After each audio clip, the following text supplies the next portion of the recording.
அனைவருக்கும் வணக்கம். மீண்டும் ஒரு அற்புதமான வீடியோவில் சந்திக்கிறது மகிழ்ச்சி. மக்களே, இன்றைக்கி மிக மிக சுவாரஸ்யமான ஒரு வீடியோ பார்க்க இருக்கிறோம். இந்த வீடியோவில் மிக முக்கியமாக ஒரு ரிசர்ச் என்ன சொல்லுது, எண்ணத்தை பற்றி, எண்ணத்தின் வலிமையை பற்றி என்ன சொல்லுது அப்படிங்கிறத பார்க்க இருக்கிறோம்.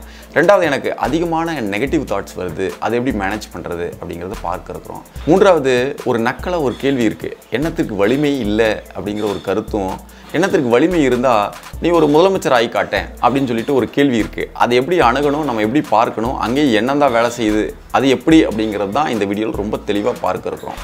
சரி, முதல் விஷயம் என்ன அப்படின்னா ஒரு ரிசர்ச். இந்த ரிசர்ச்சுக்கு என்ன பண்ணுறாங்க அப்படின்னா, 2 செடிகளை, ஒரே வகையான 2 செடிகளை எடுத்துக்கொள்கிறார்கள். 25 சென்டிமீட்டர் உயரத்தில் உள்ள செடி, 10 இலைகள் இருக்கக்கூடிய செடி, ரெண்டுலேயுமே இதுதான் வேல்யூ. ஒரு செடி ஆசிட்டிஸ் வளர்த்துறாங்க, அதற்கு எந்த இன்டென்ஷனும் கிடையாது, அதன் மேலே எந்த எண்ணமும் விதைக்கப்படுவது இல்லை.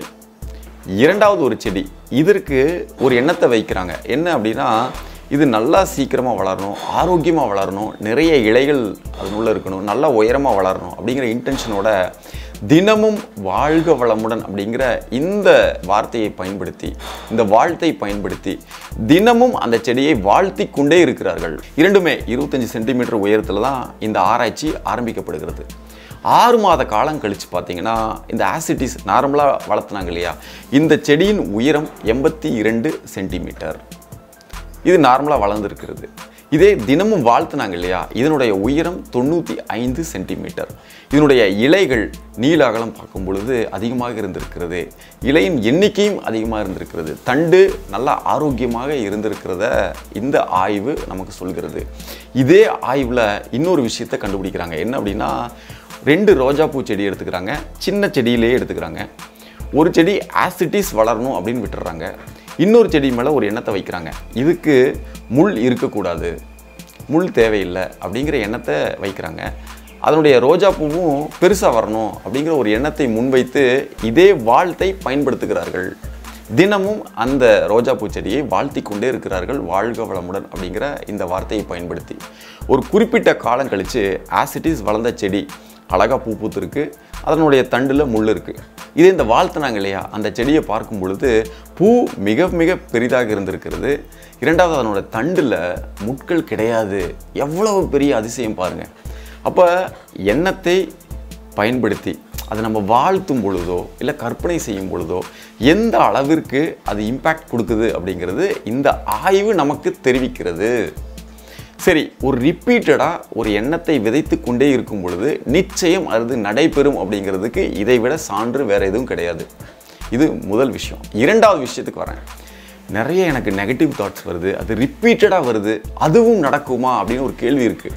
இன்னொரு ரிசர்ச் என்ன சொல்லுது அப்படின்னா, இந்த நெகட்டிவ் தாட்ஸ், பயம், பதட்டம், இது நடக்குமா அப்படிங்கிற கவலை, இது ரிப்பீட்டடாக வந்தாலும் கூட 87% அது நடைபெறுவது இல்லை அப்படின்னு சொல்கிறாங்க. ஏன்னா இந்த பயம், பதட்டம் இதெல்லாமே வந்து பார்த்திங்கன்னா நமக்குள்ள ஒரு வேறு விதமான ஒரு உணர்வுகள் அங்கே இருக்கிறது. இதே ஆரோக்கியமான மகிழ்ச்சிகரமான ஒரு உணர்வு எங்கே இருக்குன்னு பாருங்கள், பாசிட்டிவான எண்ணங்கள் மேலே தான் அந்த உணர்வு வெளிப்படுகிறது. அப்போ இது நடைபெறுவதற்குண்டான சாத்தியக்கூறுகள் மிக அதிகம் அப்படிங்கிறது தான் ஆய்வு சொல்லுது. அப்போ நெகட்டிவ் தாட்ஸ் நிறைய வரும் பொழுது ஓகே, அது பெருசாக நடைபெறாது, அதை பற்றி நம்ம ஏன் கவலைப்படணும், அதை ஏன் நம்ம பெருசாக மாற்றிக்கணும், அதை மாற்றிக்கிறதுக்கு உண்டான பெரும் முயற்சியில் நம்ம ஏன் மன உளைச்சலுக்கு ஆளாகணும், ஆசிட்டிஸ் விட்டுட்டு போங்களே, இது ஒரு வகை.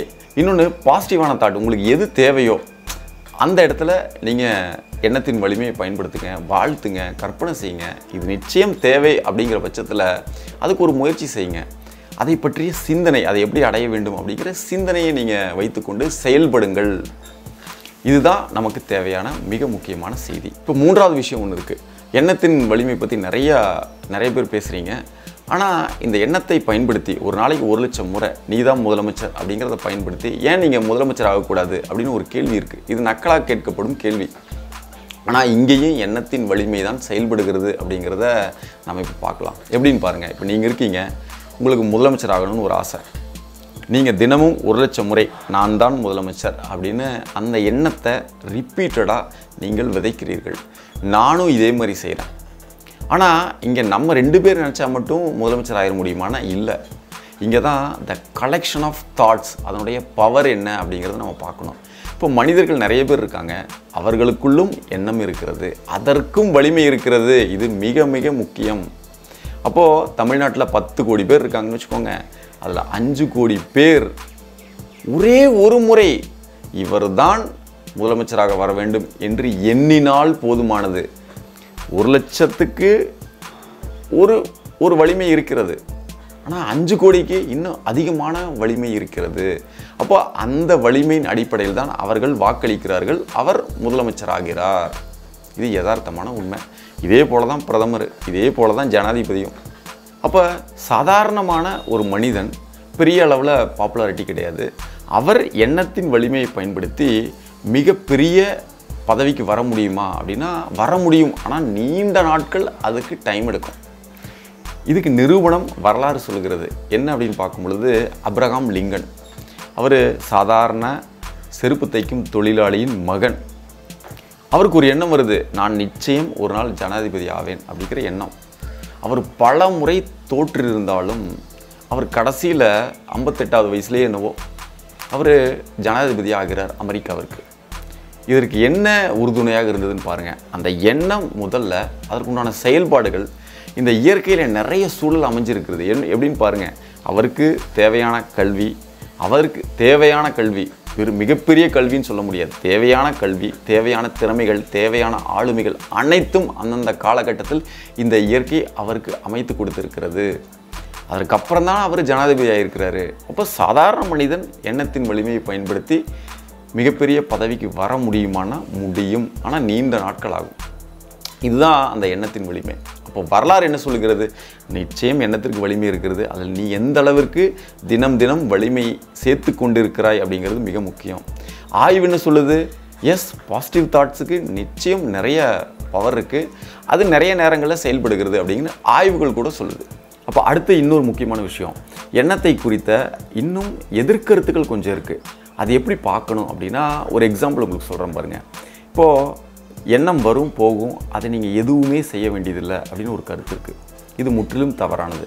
இது நம்ம எப்படி பார்க்கணும் அப்படின்னா, இப்போ உட்காண்ட்ருக்கீங்க, நாளைக்கு 5ஆம் தேதி நீங்கள் ஹோம் லோன் வாங்கியிருக்கீங்க, இஎம்ஐ நாளைக்கு வரும், ஆனால் உங்ககிட்ட பணம் இல்லை. நீங்கள் உட்காந்துட்டு இருக்கும்போது இது ஒரு எண்ணமாக வருகிறது. நீங்கள் என்ன பண்ணுவீங்க? ஐயோ, இது ஒரு சாதாரண எண்ணம், அப்படியே விட்டுருவோம் அப்படின்னு விட்டுட்டிங்கன்னா செக்கு பவுன்ஸ் ஆகும், பேங்க்லேருந்து கூப்பிடுவாங்க, உங்களுக்கு பிரச்சனை மேலே பிரச்சனை வரும், மன உளைச்சலுக்கு ஆளாவீங்க. அப்போ இங்கே என்ன செய்யணும்?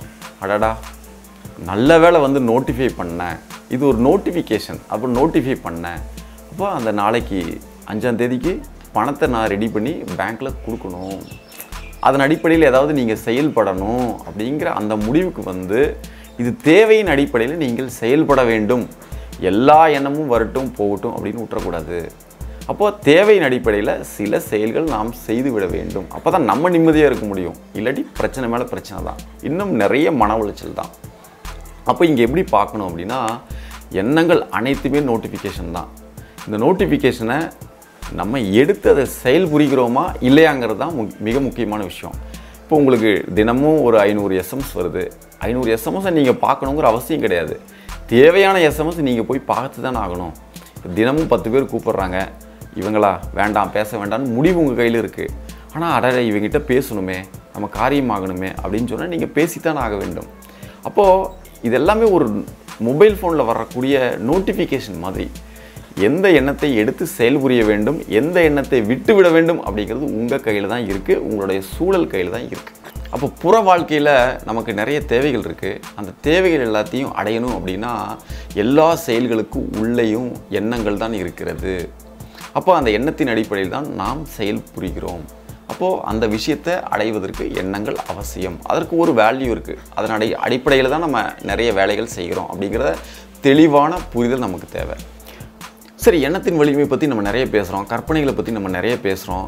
நம்ம இந்த புற வாழ்வில் நிறைய விஷயங்களை அச்சீவ் பண்ணுறதுக்கு இந்த ரெண்டும் இல்லாமல் எதுவுமே நடைபெறாது அப்படிங்கிறது யதார்த்தமான உண்மை. சரி, இந்த எண்ணங்கள் வலிமை, இந்த கற்பனைகள், யோசனைகள் இதெல்லாமே நமக்கு ஒரு இடத்துல பெரும் தடைகளாக இருக்கும். அது எந்த இடம் அப்படின்னா, நம்மை அறியும் அந்த இடம். இப்போ நமக்கு சுயம் அப்படின்னு ஒன்று இருக்குது. இந்த சுயத்தை அறிய வேண்டும், இந்த பிரபஞ்சத்தை உணர வேண்டும், நான் யாருன்னு தெரியணும். பிறப்பின் நோக்கம் என்ன, இறந்ததுக்கப்புறம் நான் எங்கே போவேன், இதற்குண்டான தேடுதல் உங்களிடம் இருந்தால் இந்த எண்ணங்கள், யோசனைகள், கற்பனைகள் இதெல்லாமே மிகப்பெரிய ஒரு தடை கற்களாக அமையும். சரி, இது எல்லாத்தையும் பகுத்தர் அவர்கள் ஆப்ஜெக்ட்ஸ் அப்படின்னு சொல்கிறாரு. இப்போ எண்ணங்கள் மட்டும்தான் ஆப்ஜெக்ட்ஸா அப்படின்னா இல்லை. நமக்கு இந்த உடல் ஒரு ஆப்ஜெக்ட், மனம் ஒரு ஆப்ஜெக்ட், நம்ம பார்க்கக்கூடிய அனைத்து மனிதர்களுமே ஆப்ஜெக்ட், விலங்குகள் எல்லாமே ஆப்ஜெக்ட்ஸ், பொருட்கள் அனைத்துமே ஆப்ஜெக்ட்ஸ். அப்போ இந்த பிரபஞ்சத்தில் நமக்கு சுயம் அப்படிங்கிறது நாம், இந்த சுயத்தை தவிர அனைத்துமே ஆப்ஜெக்ட்ஸ் அப்படின்னு ஒரு விஷயத்தை சொல்கிறாரு. அப்போ இந்த ஆப்ஜெக்ட்ஸ் எல்லாத்தையும் நம்ம எப்படி பார்க்கணும், எப்படி அணுகணும் அப்படிங்கிறத மிக எளிமையாக த டிஸ்கனெக்ட் அப்படிங்கிற ஒரு ப்ரோக்ராமில் பகுத்தர் நமக்கு புரிய வைக்கிறார். யாருக்காவது நம்மை அறியணும் அப்படிங்கிற தேடுதல் இருக்கிறவங்க இந்த வீடியோவை முழுசாக நீங்கள் பாருங்கள். அந்த வீடியோ லிங்க் டெஸ்கிரிப்ஷனில் ஆட் பண்ணுறேன். அதற்கு எண்ணங்கள், கற்பனைகள், யோசனைகள் அனைத்துமே, இது மட்டும் கிடையாது, நிறைய ஆப்ஜெக்ட்ஸுமே தடையாக இருக்கிறது. தேவை இருப்பவர்கள் அந்த நிகழ்வை முழுமையாக பார்த்து பயனடைய வேண்டும் அப்படிங்கிறது என்னுடைய வேண்டுகோள். இந்த விஷயங்களை தான் உங்ககிட்ட நான் ஷேர் பண்ணணும்னு நான் நினச்சேன். மீண்டும் இன்னொரு அற்புதமான வீடியோவில் கூடிய சீக்கிரம் உங்களை சந்திக்கிறேன். அதுவரை நன்றி.